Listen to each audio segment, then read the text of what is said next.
Hello, my name is Dr. Richard Laub.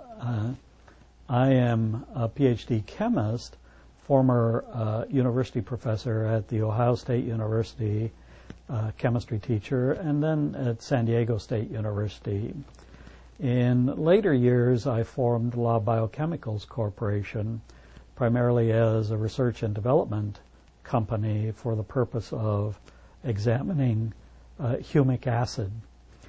Humic acid is a soil extract. It comes in deposits from soil. It's found throughout the western United States and indeed throughout the world. It's sometimes called brown coal or leonardite. It doesn't have a very high energy efficiency, so it's not useful as a coal. In fact, it's a very young coal. It's only about 50,000, 100,000 years old, whereas actual coal is more like 4 million years old. But humic acid has some very interesting properties, particularly in terms of human and animal viral disease. It turns out that when humic acid is sourced properly in terms of its chemistry, also when it's processed correctly, it in fact is an all-natural, broad-spectrum antiviral. So it's effective against such diseases as herpes, hepatitis, influenza, hemorrhagic fever viruses, and so forth. So humic acid really is a broad-spectrum antiviral, as established by a lot of research over the years, both by myself as well as many other researchers. The way humic acid works is by preventing viruses from binding to host cells.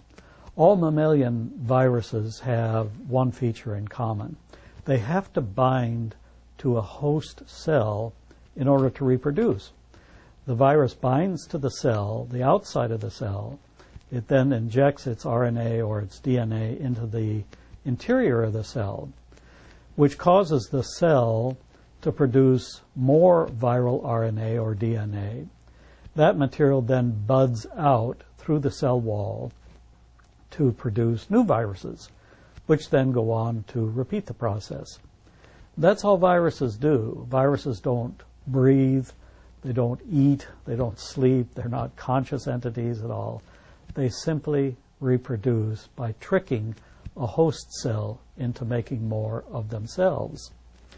What humic acid does is bind to the sites on the surface of viruses that viruses use to attach to cells. And so when that happens, the virus can no longer attach to a host cell.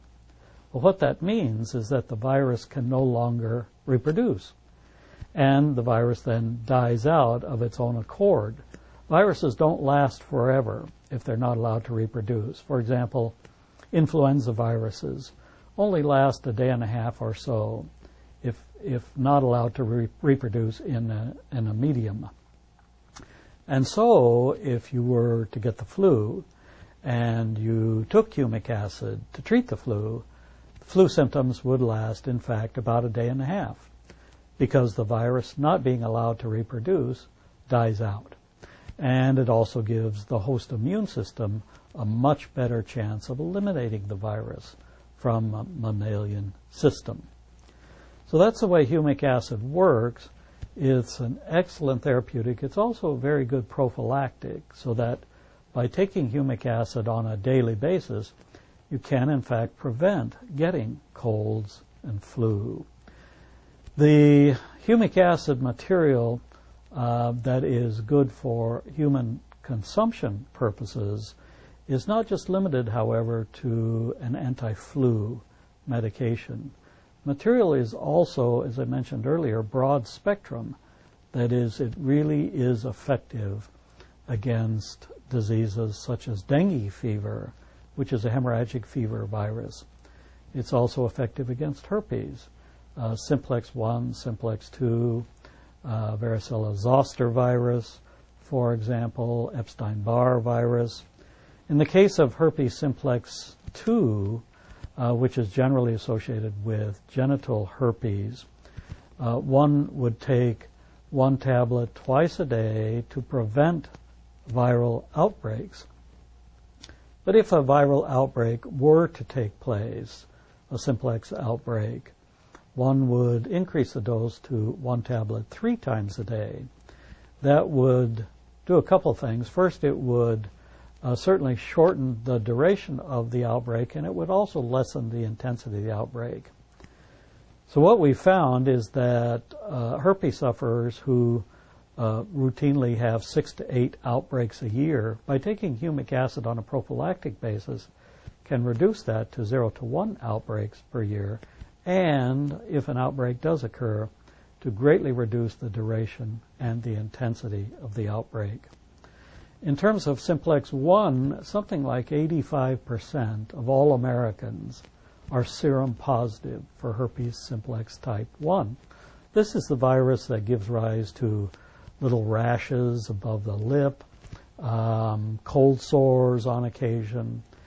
Well, those are easy to deal with, but some people have whole mouthfuls of cold sores at one time, or serious rash coverage of their facial area. Well, that's usually herpes simplex 1. Again, by taking humic acid on a prophylactic basis, usually 250 milligrams a dose, 1 tablet or capsule in the morning, 1 at night, the number of simplex outbreaks can be greatly reduced. There are other uses for humic acid as well. Currently, for example, there are a number of animal viruses that affect ordinary household pets. For example, cats, if they're not vaccinated, can easily come down with what's called feline leukemia virus. Dogs, if they're not vaccinated, can easily attract parvovirus, which in fact kills the dog in about 5 days, mostly due to dehydration. Well, these are all viral conditions, and these are animal viruses that again can be prevented by the use of humic acid in pet food. Home aquarium use is another good outlet for humic acid. Fish are subject to viruses, particularly koi, for example. Koi herpes is a very serious virus. And of course, some koi cost in excess of thousands of dollars. But by simple use of the fish version of humic acid, a koi herpes virus can be prevented. So once again, humic acid is a broad spectrum antiviral agent. That is, it works against many different types of viruses. The reason that it's broad spectrum has to do with the molecular size of humic acid. Humic acid itself, the molecule, is about 50,000 Daltons on average. Its considerable aromatic character gives the molecule a planar shape, so it looks kind of like a frisbee or a big floppy beach hat, if you will. Mostly flat, but flexible. And so when humic acid encounters a virus, and the virus has a binding site geometry of some sort or other, humic acid molecule is flexible enough to conform to that binding site, that is, block the virus from preventing attachment to a host cell. Humic acid chemically is a very sticky molecule, as are the binding sites, as you would expect, on the surface of viruses. And so bringing humic acid together with a virus is kind of like bringing together 2 pieces of Velcro. They stick together. Once they're stuck together, they're hard to get apart. Well, what this means is that humic acid can even work once viruses have attached to a host cell. That is, when humic acid is administered to viruses that have already attached to a cell, humic acid can actually displace viruses from cell surfaces.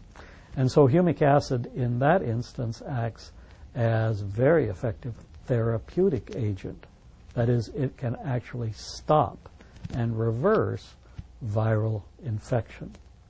Now, other molecules that you may have heard about that are similar, something like fulvic acid, for example, are not nearly so effective, if effective at all, against viral infection.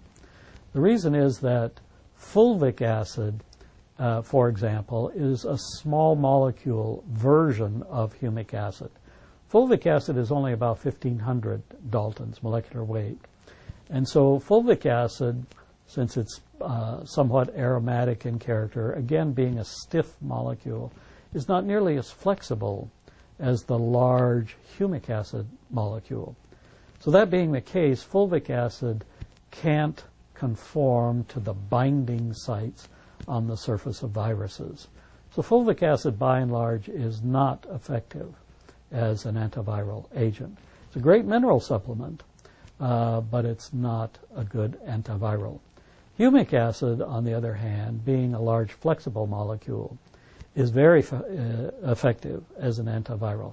It's also a good mineral supplement, just as fulvic acid, but it's also a very effective antiviral agent.